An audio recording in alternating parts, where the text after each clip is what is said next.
Hello friend, welcome again to our channel. मैं आप सभी का अपने यूट्यूब चैनल पर दिल से स्वागत करता हूं। फ्रेंड, आज का वीडियो स्टार्ट होने से पहले मैं आप लोगों को बताना चाहूँगा कि मैं एलपीएनटी को प्रमोट करने वाला कोई एजेंट नहीं हूँ। ना ही मैं एलपीएनटी का अपोज करने वालों में से हूँ, अर्थात ना ही मैं एलपीएनटी का विरोध करने वालों में से हूँ। मुझे तो स्टॉक मार्केट में कार्य करने का 8 ईयर का एक्सपीरियंस और प्रीवियस 3 ईयर से मैं क्रिप्टो मार्केट में कार्य कर रहा हूँ। अपनी इसी नॉलेज के बेस पर मैं एलपीएनटी की जो भी स्थिति हमारे सामने आती है उस स्थिति को आपके सामने पेश करता हूँ। तो फ्रेंड, एलपीएनटी में ना जो इनोसेंट रिटेल निवेशक ने निवेश किया हुआ है, इनोसेंट का मतलब ये है फ्रेंड कि एलपीएनटी में कोई ऐसे व्यक्तियों ने निवेश नहीं किया है जिन्हें क्रिप्टो मार्केट की बहुत नॉलेज है या जिन्हें ट्रेडिंग का बहुत एक्सपीरियंस है। 90% ऐसे पीपल हैं जिन्हें क्रिप्टो मार्केट की 10% भी नॉलेज नहीं होगी। उन्होंने एलपीएनटी के रिटर्न को देखते हुए और अपने जो आसपास के एनवायरनमेंट के अनुरूप एलपीएनटी में निवेश किया।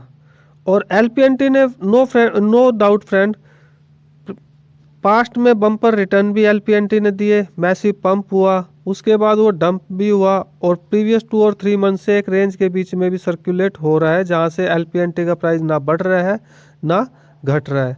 तो अब जो निवेशक है ना, उसके माइंड में सिर्फ और सिर्फ एक क्वेश्चन चलता है कि एलपीएनटी का प्राइस अब कब बढ़ेगा, कब ऐसा होगा कि एलपीएनटी का प्राइस उतनी ही तेजी के साथ दोबारा से बढ़ सकता है। तो फ्रेंड, आज की रिसर्च ना हम इसी दिशा में करेंगे और इस प्रकार से रिसर्च करेंगे कि आप स्वयं भी एक अंदाजा लगा सके कि एलपीएनटी का प्राइस कब तक बढ़ना शुरू हो सकता है। एलपीएनटी के प्राइस का अंदाजा लगाने के लिए ना फ्रेंड, पहले हम लोग बिटकॉइन का चार्ट लगाते हैं। अगर आप बिटकॉइन के चार्ट को देखो ना और नीचे उसका टाइम पीरियड देखें तो ऑलमोस्ट ना 2018 के जून से ना बिटकॉइन कोई रिटर्न नहीं देता, एक रेंज में ही चलता रहता है।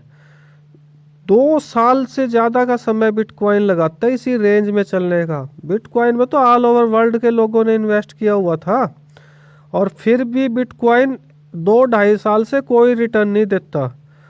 और जब वो रिटर्न देने लगता है तो इतना मैसिव पंप आता है कि लोगों का पैसा 10x भी कर देता है, 20x भी कर देता है।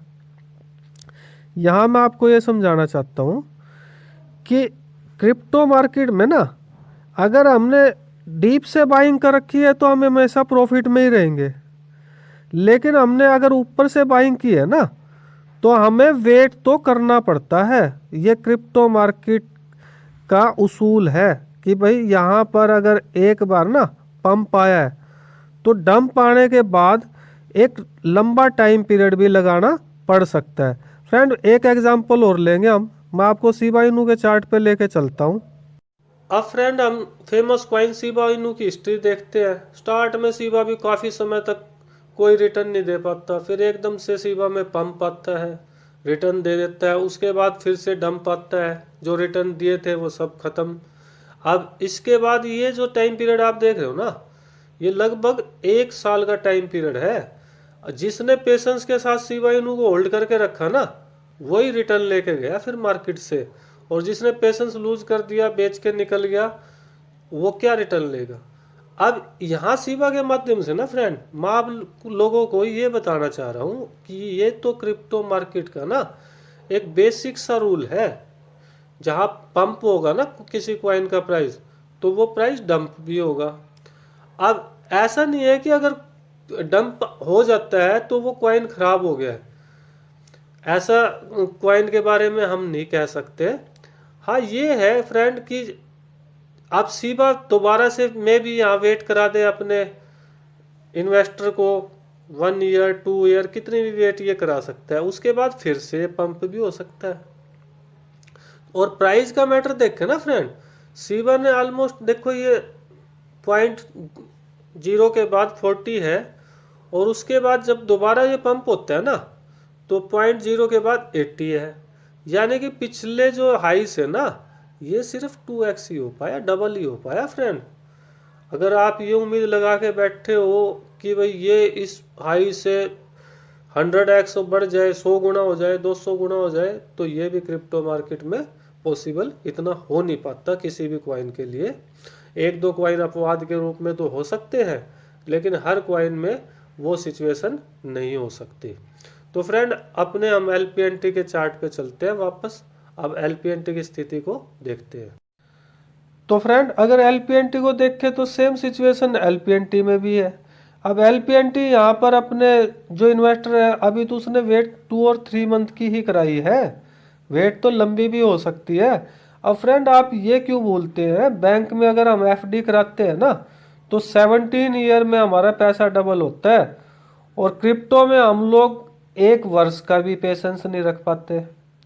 तो पेशेंस तो क्रिप्टो की मूल कुंजी है फ्रेंड। अगर पेशेंस है तभी क्रिप्टो से हम कुछ हासिल कर भी सकते हैं, या फिर हमें शॉर्ट टर्म ट्रेडिंग आनी चाहिए, जो हम ट्रेडिंग करें, बाय सेल करते रहे, बाय सेल करते रहे, वैसे कुछ अर्न करें। तो फ्रेंड LPNT के बारे में ये मेरा पर्सनल ओपिनियन था। अपनी किसी प्रकार का भी निवेश करने से पहले अपनी स्वयं की रिसर्च अवश्य करें, तभी सोच समझकर किसी कॉइन में निवेश करें। Thank you friends.